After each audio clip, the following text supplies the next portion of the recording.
I always like joke around that I'm like the Slings because like that's legitimately what Slings were one thing that I was collecting like crazy because I absolutely love Slings. Slings.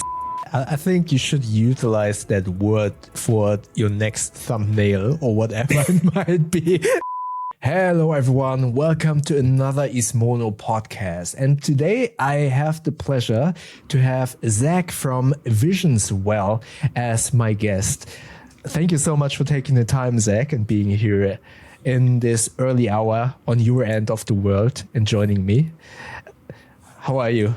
I'm doing great, and thank you so much for having me. I've been a long-time fan of your channel, so it's really a pleasure. It's so cool to have you on the channel. Maybe for all of the people who don't know you, can you introduce yourself and let us know what you're doing on your YouTube channel? Yeah, absolutely. So I'm Zach from Vision Swell, and basically like my channel had its roots in like a wellness blog. I had a wellness blog for a long time, and I used to write a lot, and it's kind of a focus of mine, and it kind of spawned into some of my other interests, which is like EDC, one bag travel, minimalism. So yeah, I've kind of just spawned from that. So I do a lot of product reviews, EDC, bag reviews, and like minimalist principles. Interesting. And can you elaborate a little bit more about, because this potentially shows how it influences your current topics of bags. What kind of wellness topics were you kind of covering in the beginning?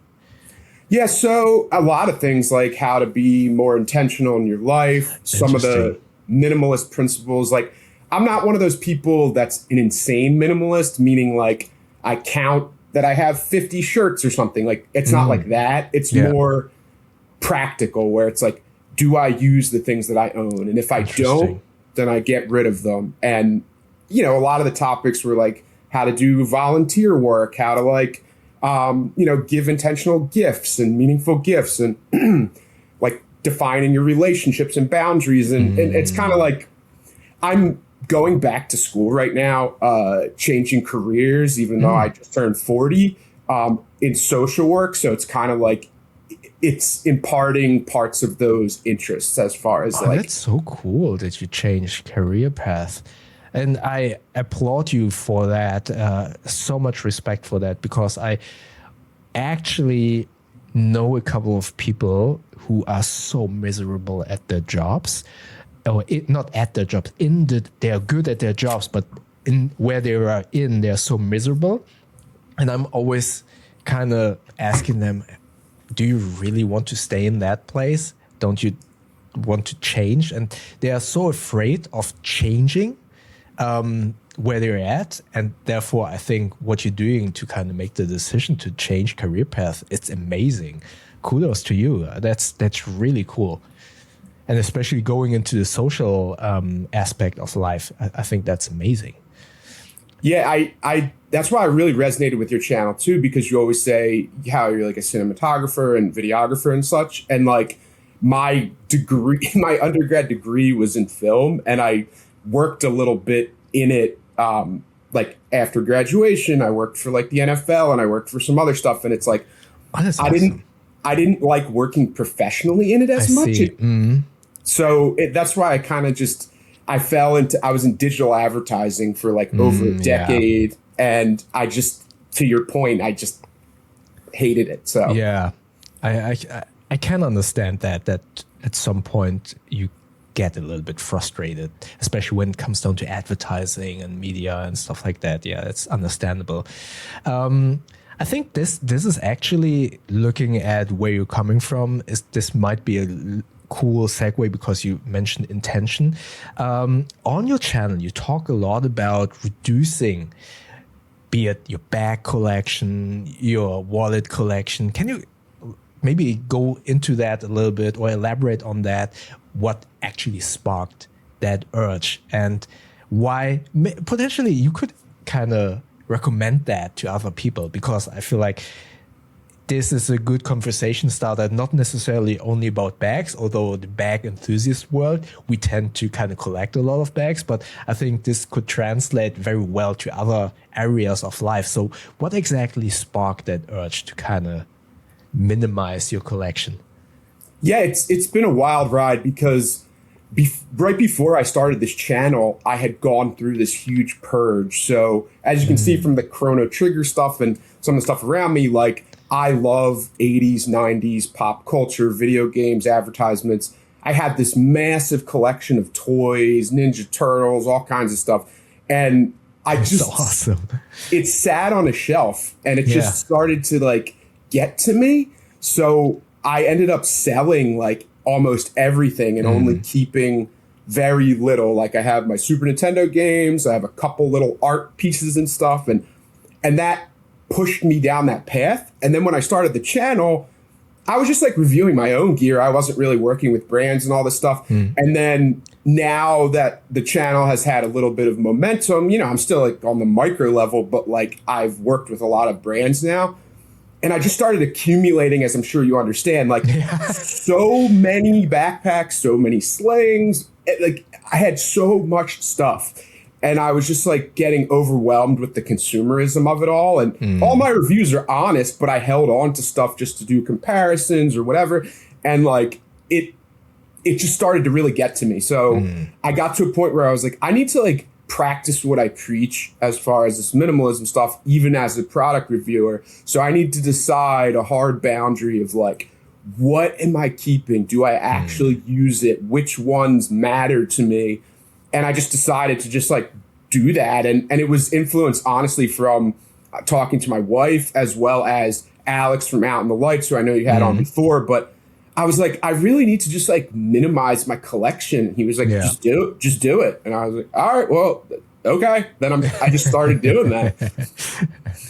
That's awesome. Yeah, I think it's a really cool thought process to kind of minimize, but I feel like it's so difficult sometimes. Do you have, especially when looking at bags, and I know that you have this, is it in kind of narrative when it comes down to your videos? What are the features? I mean, sticking to bags now, because I think this is the most relatable example here in this niche. What do you think are the features or the must-haves that the bag needs to have to be an in item? Yeah, I think a big part about it, I try to be fair, meaning like not everyone travels or lives the way that I do. So when I say something's deleted from my collection, it's not to say like this is not a good item. It's not that. It's just for me specifically. So what I look for is I always travel personal item only. I have for the past 2 years now, 100%. And yeah, I've used some items that were a bit bigger than dimensional limits a couple times and kind of just like cheated it. But for the most part, I want them to be within those like underseat limits of dimensions. I want it to have enough organization, but not too much. What I mean by that is like, to me, I try to quantify this as like, I want a couple slide pockets of varying sizes that aren't specific to devices so that I can fit a number of different things. I want 1 or 2 internal zipper pockets just in case you have like loose small items. And then on the exterior of the bag, I want 1 to 3 quick access pockets because I use them constantly when I'm going through the airport and stuff. Yeah. I want the materials to be weatherproof for the most part, but they don't have to be like completely waterproof. I tend towards nylon, but like I love Ultra and EcoPack too. Yeah, Ultra is amazing. Yeah, that's true. And all those things like and like water bottle pockets to me, I know are a very polarizing thing for people. I don't personally care about them. Yeah. They're nice to have, but like that's not going to turn me off from a bag. Sure. So that's less important. It's like comfort, aesthetics, the organization I mentioned, and being within personal item limits are kind of like my bottom rung have to kind of thing. And maybe to elaborate on that a little bit, can you walk us through not all of them, but some of the items that you usually pack, let's say for a day-to-day work situation or when you're going to school now, is what do you usually pack inside that bag, just so that we can kind of get an idea what you put into those small little pockets that you just mentioned that you need? Or, for example, you mentioned two to three quick access pockets. That would be interesting. What do you pack into those usually?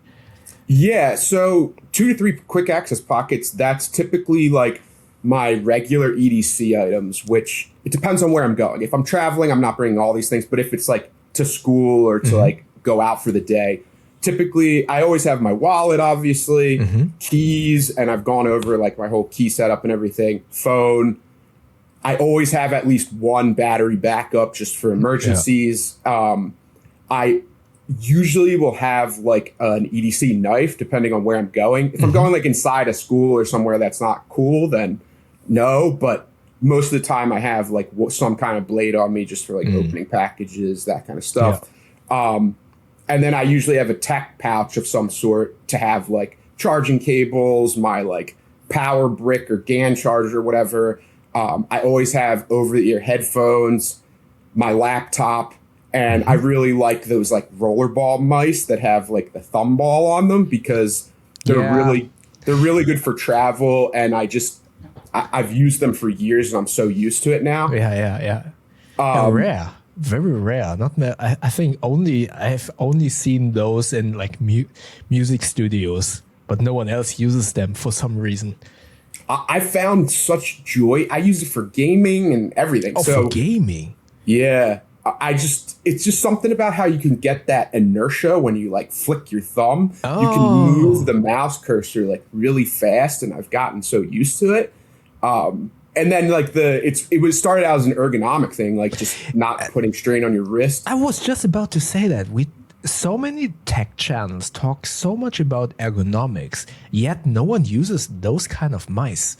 I'm so confused about that because it's arguably less, or I'm not a doctor, so I don't want to say arguably, but I would assume it's much less strain on your, what's these bones called? I don't know. Those, like your wrist bone? Yeah, exactly. So I'm so confused why those have never been in a discussion when it comes down to, everyone's talking about those vertical mice or the ergonomics of an MX Master, but no one is talking about those little trackball things. That is really confusing. So it's cool that you use one. Yeah, well, it's funny you bring those two things up. So like when I used a regular mouse, I started getting like wrist pain because I was working a computer job. I was on it all the time. I tried the vertical mouse too, and that helped. But then it transferred from my wrist to elbow pain. So I was like, what's the difference here? And I don't know, just having a stationary hand and only using my thumb has been nice for me. Not that I have to go down this whole rabbit hole, but that's my reasoning. And as far as like other stuff in my bag, I'm a big journaler and I always take notes, obviously, in school. So I always have some kind of like nice pen and nice notebook set up. And I saw that in your video about practicing penmanship. Is that the word? Writing ship? I don't know. That was really cool. I really like the topics that you're going into your videos. Is there, so with that now covered, I assume you just mentioned the tech pouch. I assume you pack predominantly modular, or are you actually utilizing all of those? Because on one hand, you mentioned that you want to have those little drop-in slots and stuff like that in zippered pockets, but on the other hand, you also mentioned a tech pouch, but also big items like a headphone that I assume won't fit into those slots. Are you packing predominantly modular and just occasionally use those slots, or are they good to haves, or how do you kind of go about that? Yeah, that's a really interesting question because like a lot of commenters and people on Reddit have like asked about those things, not to me specifically, but just in general. And it's hard because we live in this space, especially as reviewers, where like modular is helpful when you're reviewing multiple bags, because it's like, Exactly. I can keep this tech pouch loaded up and then just move it. But when I've been really experimenting with the less modular. So in like my last 2 videos, I have some pouches, but what I've really found to be useful in the last couple weeks is like breaking down my tech pouch into a couple smaller pouches and then using those pouches to put into like the slide pocket or here, depending on how I use them. And then to your point, like there is some items that I would prefer to just have in a slide pocket, like my wallet, a passport, like for the tech stuff, like the backup charger, I always just have in a slot. And then for over-ear headphones, that's why I love the quick access pockets, because I love one where I can just like fit that in. Either I've had experiences with like Bellroy bags where they have that like taco pocket, like the transit work pack. That's really nice to put headphones in, or the front pocket on the City Pack Pro if it's not super loaded out. But for me, like the Panda Pack top, front, bottom I saw that pocket, video today. It's perfect for like a pair of headphones. And also the Able Carry Daily backpack, like that front vertical quick access pocket, even when it's packed to the brim, I can still fit headphones in there. So that's true. Those are big for me, like that feature. Yeah. I saw your video today about the Panda Pack, and I still adore that bag. That bag, especially with that mandarin fabric and those chunky zippers, it's such a cool bag. That's really cool. But now that you mentioned quite a couple of times now, wallet, phone, and keys, that you put them into your backpack. Is it fair to assume, based on that information, that you don't use a sling bag? I do, but not always when I'm carrying an EDC bag. Typically, when I'm carrying a sling, it's 2 situations. So it's either if I'm bringing just a sling, like when I'm going out for the day, if I'm going to like appointments, if I'm going to the park, I'm a sling guy. And then when I travel, I'm 100% a sling guy, because I love when I'm walking around a city not having that pocket bulk and just, you know, putting a couple extra things, maybe even a small water bottle or whatever, depending on the sling. I always like joke around that I'm like the sling slut, because like that's legitimately what slings were one thing that I was collecting like crazy, because I absolutely love slings. Sling slut. I think you should utilize that word for your next thumbnail or whatever it might be. That is such a polarizing word. I think you should make that a hashtag that goes viral or something. Well, I have like merch for it that I made. That's the funny part. Like I have like stickers and a shirt that I have and everything. So really?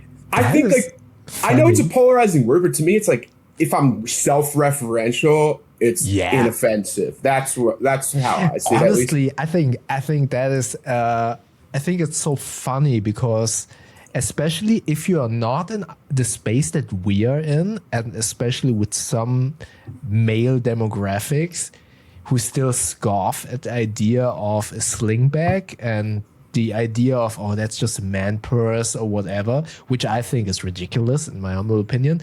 I think kind of bringing that term into the conversation is so funny, actually.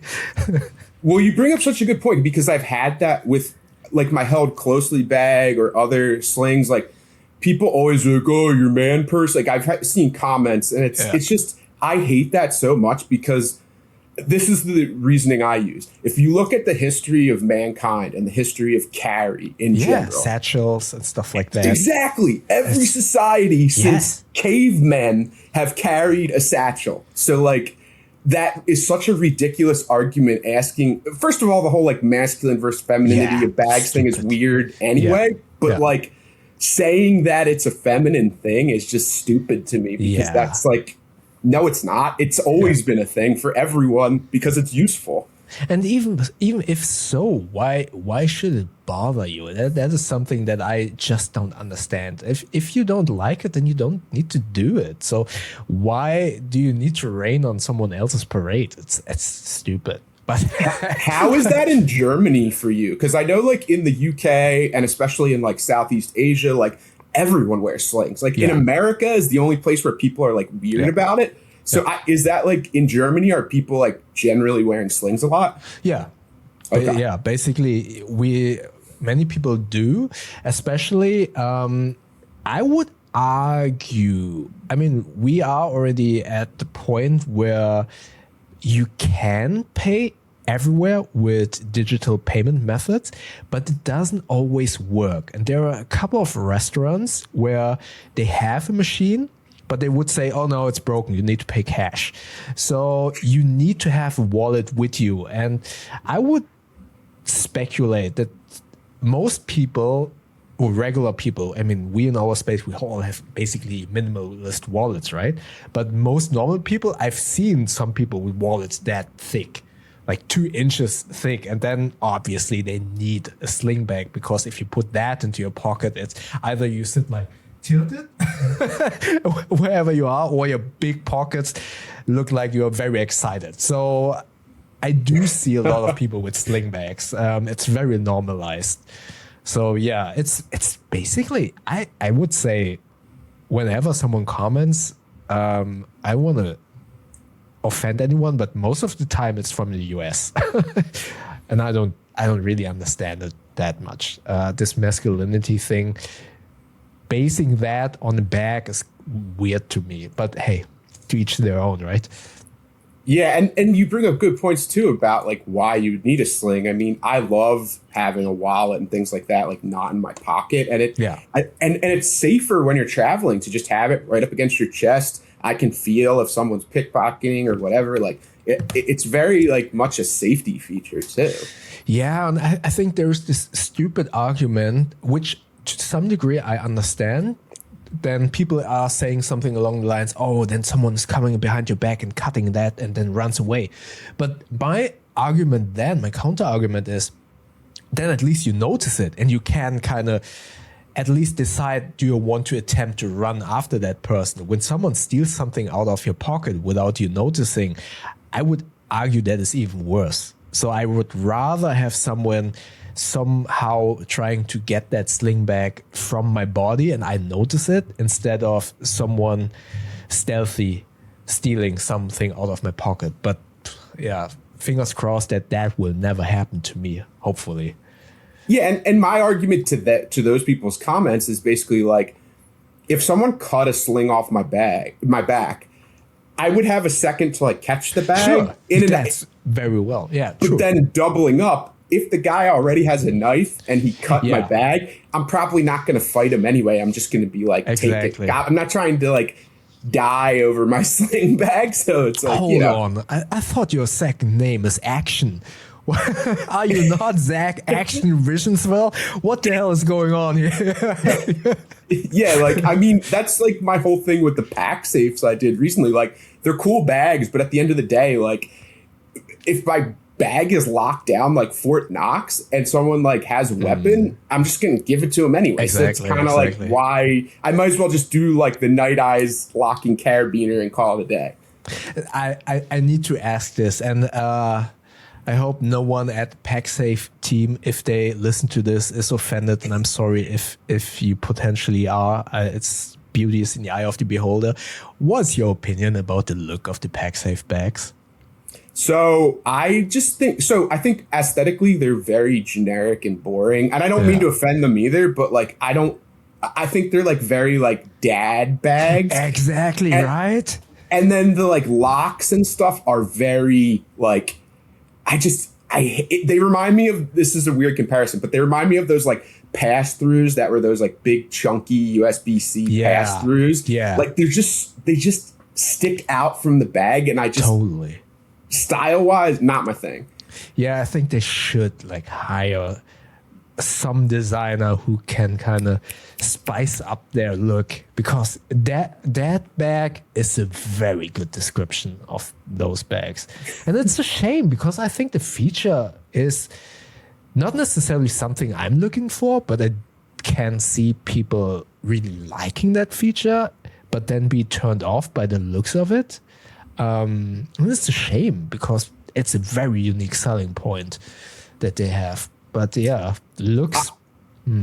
I think that the best feature of it to me, and one that they can hide more easily, is like that rhubar system or whatever, how you can like take the strap off and put it around something and lock it. Yeah, because that's not obtrusive. You could put that on basically any bag as just like an extra feature, and it's like that to me is like the key to where they should go with their design, where it's like it's there but you don't notice it, you know. It's such a good idea, especially in some of the European countries where these pickpockets are. There is this method where they basically go in groups of lots of older women that look non-threatening, so you wouldn't do anything. And what they do is they go into a restaurant with so many of these older ladies, basically, and then kind of confuse everyone and steal whatever's on the table.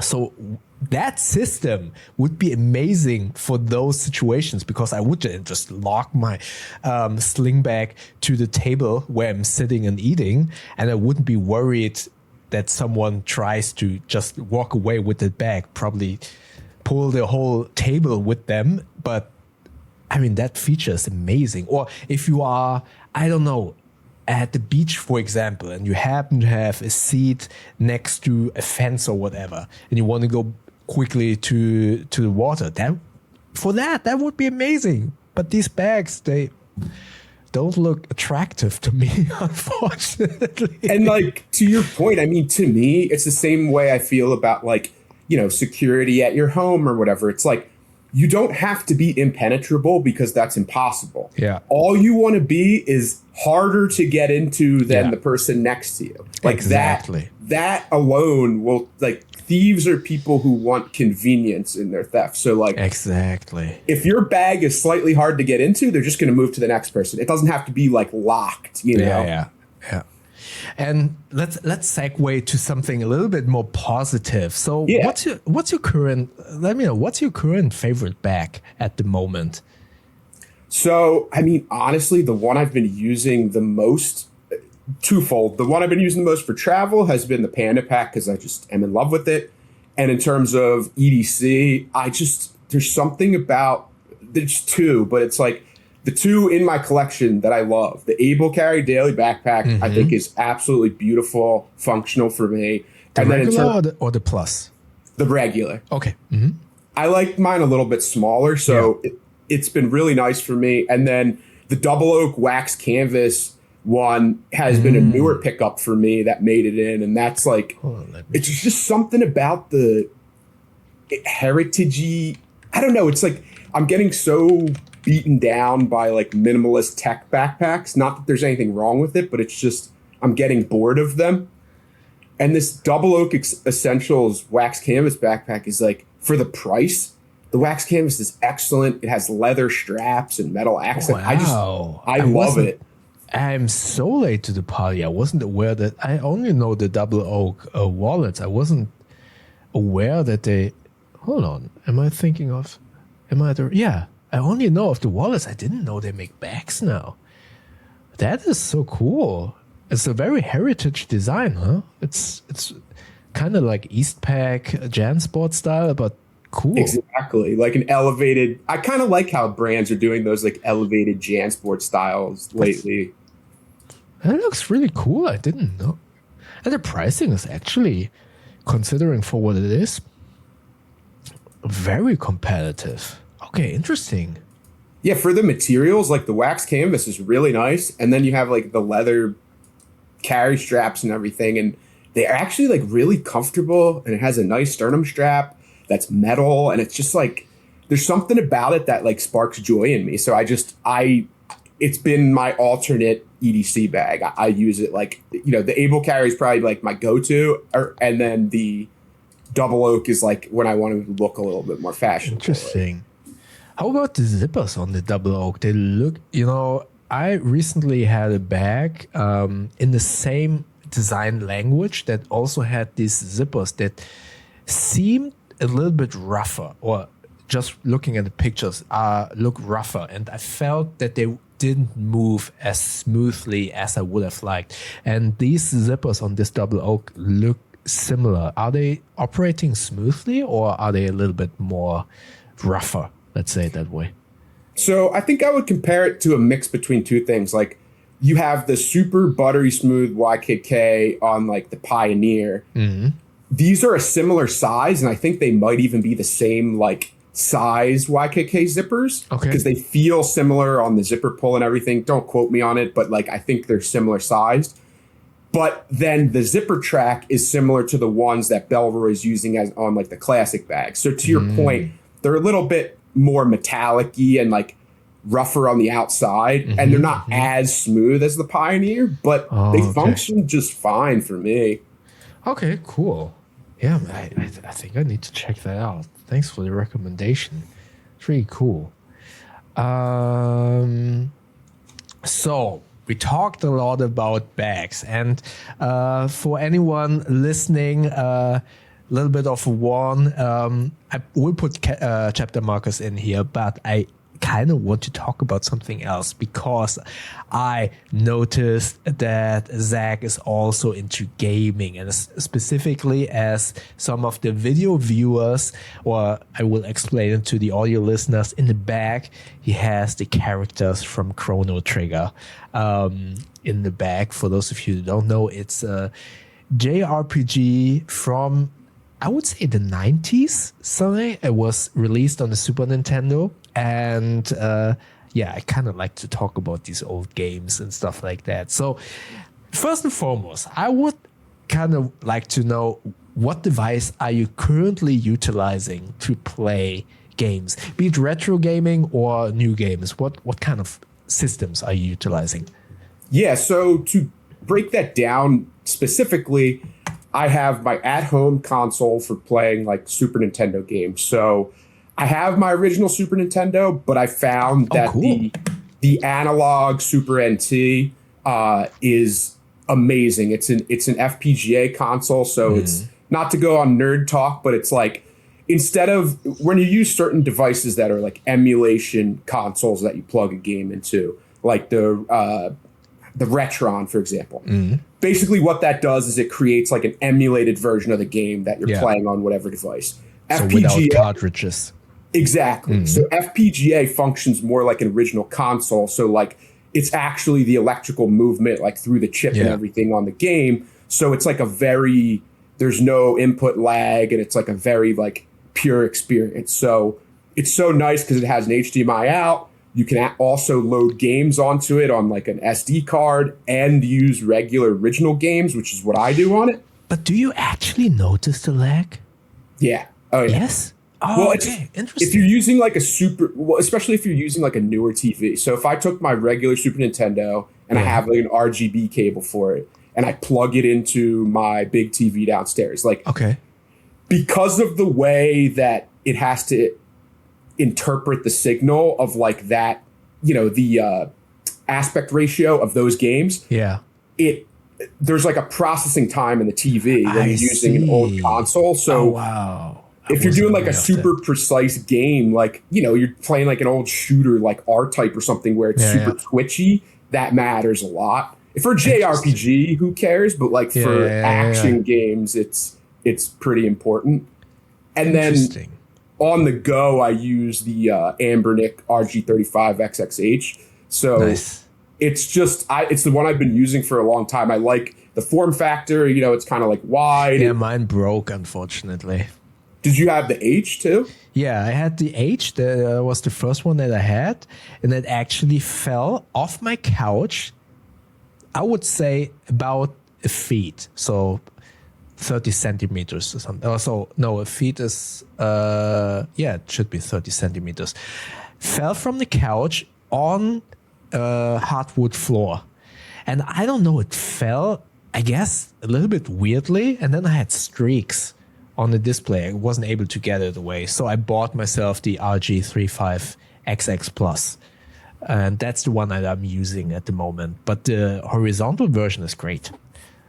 I just love it because you can play such a variety of games. Like I have PlayStation games on it. I have like arcade games, and they run really well. So it's the perfect thing to take traveling. It's about the size of a cell phone. Exactly. That's why I love it so much. I love these devices so much. But I currently am still looking for something new to play. I'm currently stuck at the Teenage Mutant Ninja Turtle ROM hack and Aladdin. And I really enjoy Aladdin for some weird reason. It's really fun. Is it like the Genesis one or the Super Nintendo one? No, it's the Super Nintendo one, but I've heard now so many times that the Genesis one is better, but I don't know why. Is it different? Yeah, so I had the Super Nintendo one. I didn't have a Genesis, but my friend did, and I played both. The Genesis one is better because A, it's a little bit more difficult, so the end is like a little bit more satisfying to me. Okay. And B, like Super Nintendo used to like censor, and in the Genesis version he has like a sword, whereas in the Super Nintendo he just has apples. Oh, really? Yeah. So does he throw the sword then, or instead No, of it's the just apples? like slap. I think I don't quote me on this. I think you have apples too in that game, but the sword is just for like slashing. Yeah. Oh, that's so cool. Okay, I'm gonna play that one then. I actually was thinking about getting one of these. I'm not sure if it's Anbernic or Retroid Pocket, who made a Genesis only version, which basically has 6 buttons on the front. And I'm kind of considering getting that one, but I'm also considering getting a Steam Deck. So I don't know where my money is going next. I don't know yet. Yeah, I have to just like, it's hard for me. I have a Switch, like the original Switch. I don't have a Switch 2. Yeah. And I play it, but mainly at home. It's hard for me to think that I'm going to like bring a big device out with me to game. So the little ones are better for me, at least. Yeah. No, I'm actually thinking about, because I'm so in the retro gaming world with these Anbernics, and one feature that made these devices such a game changer for me is this instant playability. So you switch it on and you basically back at the point where you left off. And whenever I switch on my Xbox, I don't have that. So I actually started or wanted to start playing Hogwarts Legacy again on my Xbox. I started it up 2 days ago, and it was like, oh, you logged out, so you need to start up the game. Oh, and then it started up. Oh, we forgot to download your updates, although my settings were all set up for keep that game up to date. So basically, I wasted the day after yesterday. I wasted 2 hours just to kind of set it up, and then was like, okay, no, I'm not going to play. And that's the reason why these small devices are so great. And I saw that the Steam Deck allows the same like feature. save states or whatever. Yeah. That's the only reason why I'm thinking, okay, maybe I get the Steam Deck, and whenever I'm kind of waiting for my coffee machine to turn on, I can just play a little bit. So that's my thought process. If that's actually... Do you have a Steam Deck by any chance? I don't, but you also mentioned Hogwarts Legacy, and that game was incredible. I ended up playing that last year, and it was such an awesome storyline. And like, I don't know, not to give it a whole review, but that was a great game. Yeah. What house did you play in when you started? I am Ravenclaw. That's like my go-to. Yeah. I was Hufflepuff, and now I really want to play a Slytherin and try to be bad. But I noticed I always pick the answers that are good instead of, oh, dude, you want to play bad. I always play bad in games because it's just like, it's something I wouldn't do in real life. So I think it's like fun. And I don't know, like getting the guy to unlock all the like curses and everything, like that was so fun at the end of the game, like using Cruciatus. Yeah. That's exactly what I want to try. But I don't know if I will actually get there if I always choose the appropriate answers. But it's such a fun game. But again, that was the reason why the last 2 days I was thinking, oh, okay, maybe I should put my Xbox on Craigslist. I had no idea how much I get for that, and then order a Steam Deck. And then I went to the Steam Deck site, and it says like, okay, we are out of stock for the next, I don't know, 7 years or whatever.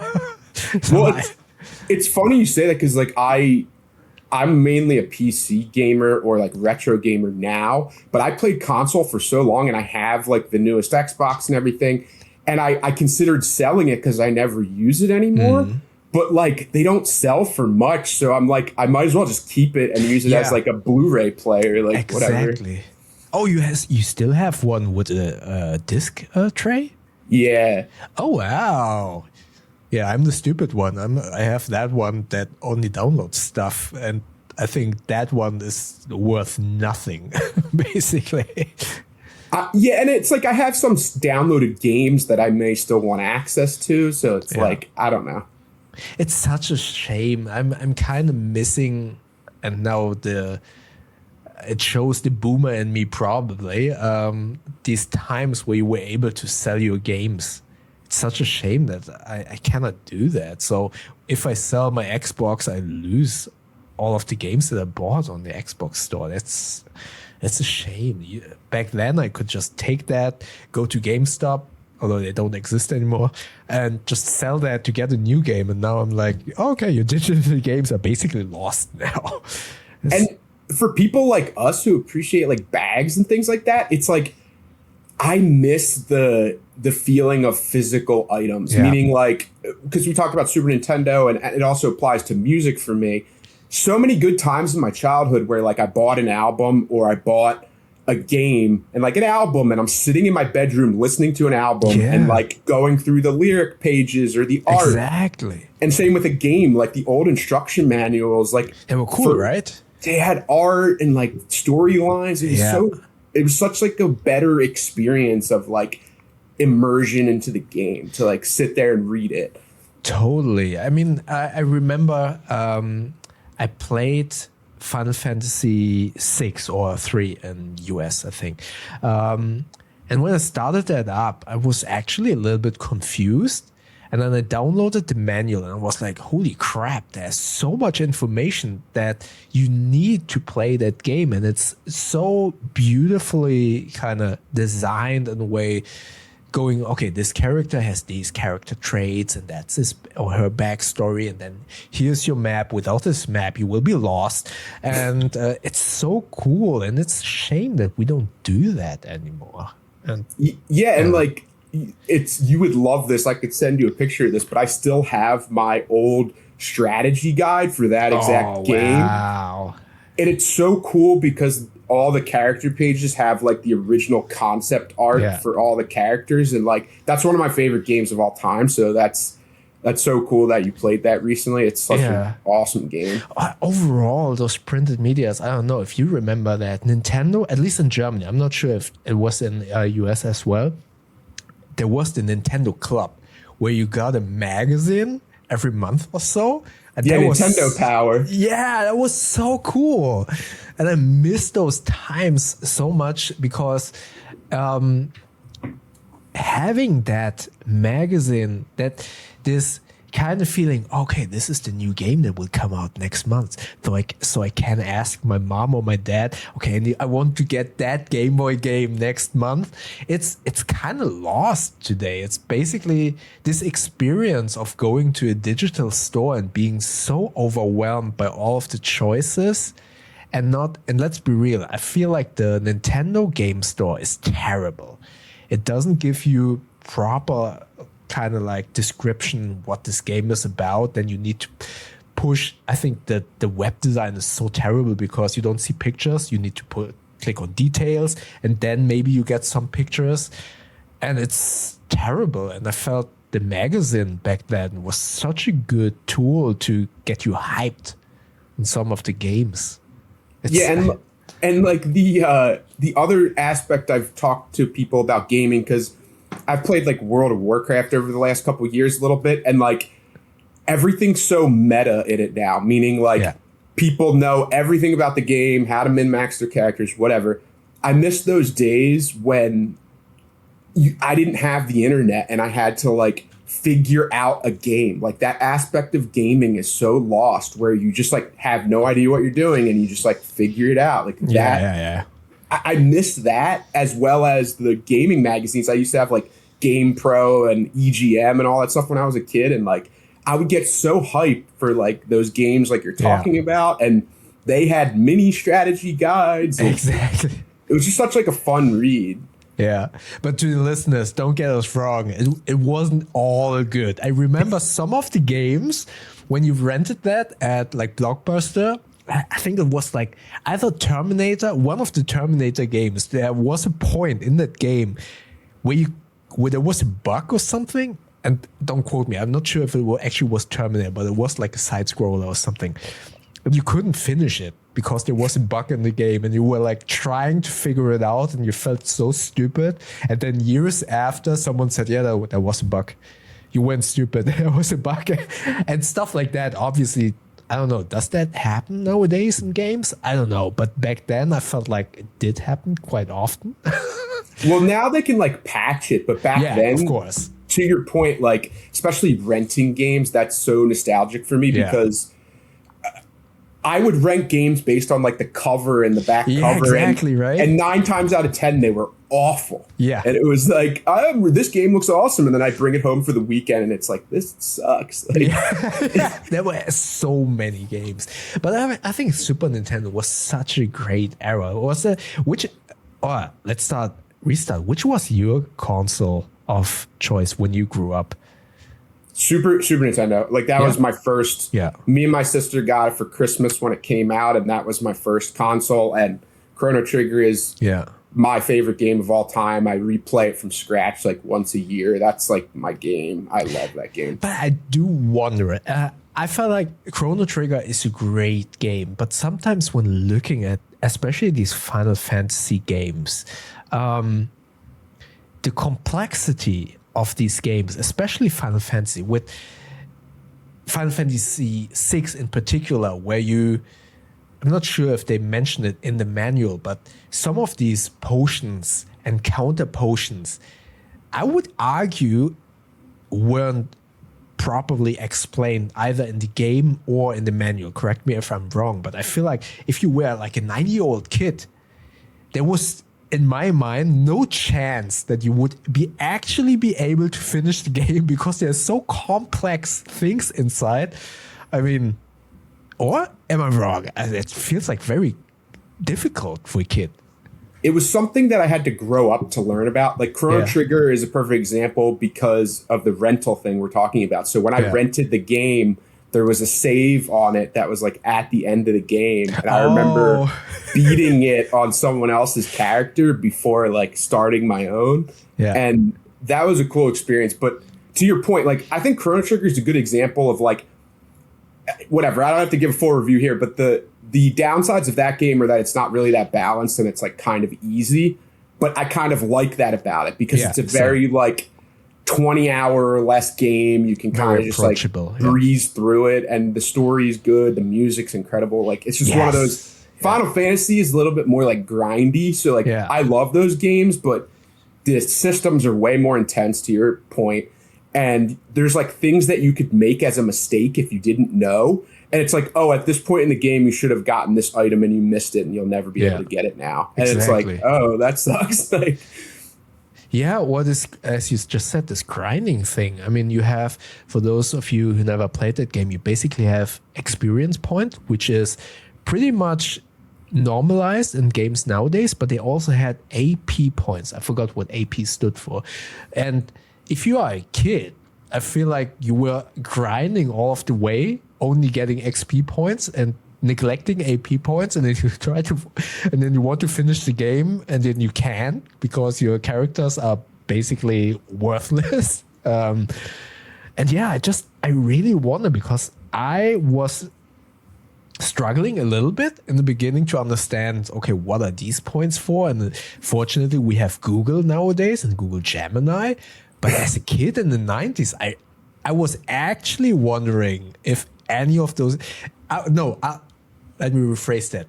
If any of those kids in the 90s were able to finish Final Fantasy 6, I think you should get like a Nobel Prize or whatever, because it seems so difficult in a way.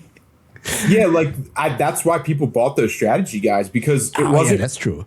It wasn't really until like, I would say N64 PlayStation era where like game FAQs and sites like that started popping up. Before that, it was like you had nothing. So you just had to like figure it out and like talk to your friends and you guys would like share ideas or whatever.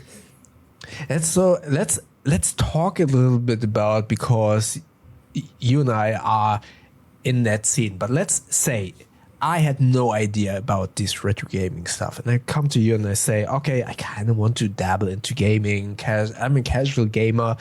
What device and what route would you recommend to me, and what kind of games would you recommend to someone who's just getting into this scene of retro gaming? And more importantly, why? Why would you recommend retro gaming over, for example, just getting a PlayStation? Yeah, so you, in your own videos, you've brought up things that I agree with, which is like the analog nature of gaming, as weird as that sounds, like compared to like being on your cell phone all the time and doom scrolling. Like, I think it does get your mind more active. So I think that's a reason.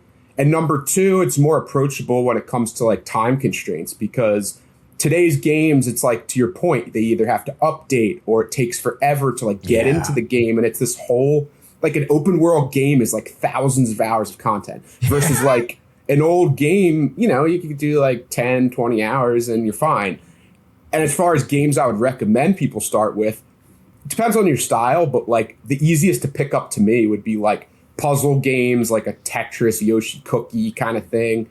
I love Super Nintendo. Yoshi Cookie? What's that? That's a great game. It's like a similar to a Tetris or something, like a matching shapes kind of puzzle game. That's really cool. Wario's Woods is similar. And then I would suggest like the old classics, like the original Mario Brothers or like Super Mario World, because it just gets you familiar with like platforming. It's like the go-to platformer that teaches you everything. Okay. Now you get me to something. I love Super Mario, specifically the Wario games and the Game Boy Advance, Super Mario 3, where we had the feather and stuff like that. So I love those. And I was really thinking, okay, everyone was hyping or is hyping the Super Nintendo Super Mario World game.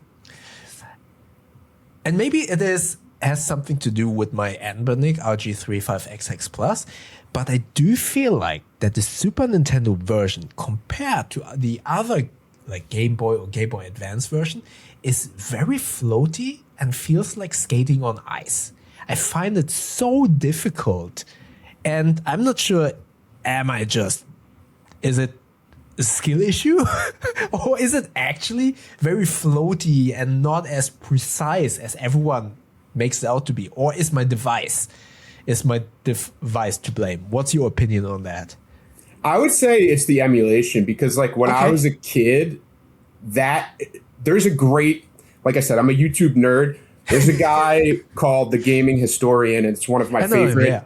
Yeah. So his Super Mario World retrospective is why that is one of the greatest games of all time, because the amount of design features and things that they like completely innovated when it comes to like camera movement and how the character moves, like it was mind-blowing for its generation. So I think like the controls in that are extremely tight. So if it feels floaty, I would say it's probably due to the emulation. Like it might be like overclocking it or underclocking it or whatever. I just, that game, the precision of controls in that game is incredible. The fact that you can like jump in the air and like move your character in the air left and right, and the way the camera like follows you, and it's just, from a design standpoint, it's just an incredible game. Yeah, design wise and overall, I did remember playing the game on Super Nintendo, but I also remember that I was never able to finish it, and then I started it up on my Anbernic, and it did feel, so I jump, and it feels like whenever Super Mario lands, he kind of skates further and stuff like that. So it was really difficult for me to hit some of those landing points. And I was confused about the argument, because everyone's saying that the controls on Super Mario World is tight, and I don't know. So it's good to hear that you speculate that it's my emulation, then I will kind of see if I find a better Nintendo Don't Sue Us, a better way to play it. I bought it, of course. I bought it, but I don't have a Super Nintendo. I have the cartridge, of course. You could always, like, if you have, like, I don't know if you have a Switch or whatever, but I know, like, on a lot of those, you can get, like, the... oh, really? You can get, like, the Super Mario... What is it called? I can't remember what the game's called, where it's, like, the best of Mario games. Those ones are pretty good, and I think a lot of them have Super Mario World, like, the more updated ones. I think there was an official release for their anniversary, like, a couple years ago, too, so I don't know.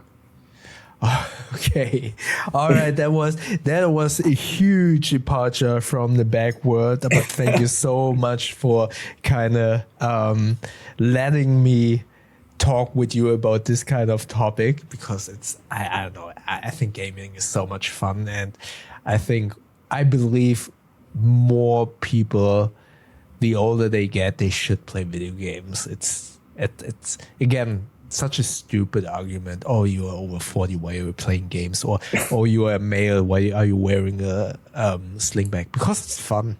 It's just fun. Enjoy it.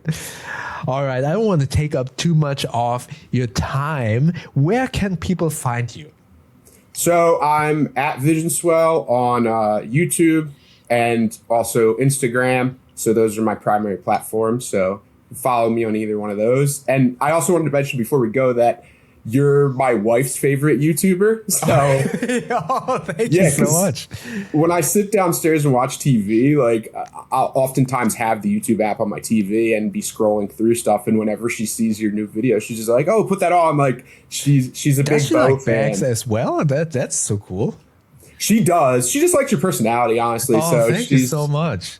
She's a big fan. Oh, that's so cool. Say hi to her from me, and I hope you will continue liking my videos in the future. And also, everyone, please check out Zach's at Vision Swell on YouTube and Instagram. Great stuff. And also, I would say a new and very refreshing perspective on some of these bags, especially the ones where you kind of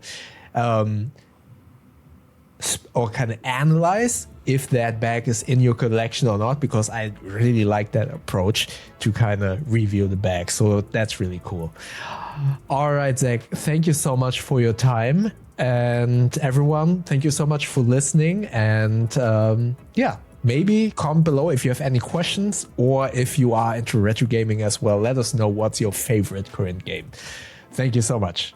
Thanks for having me.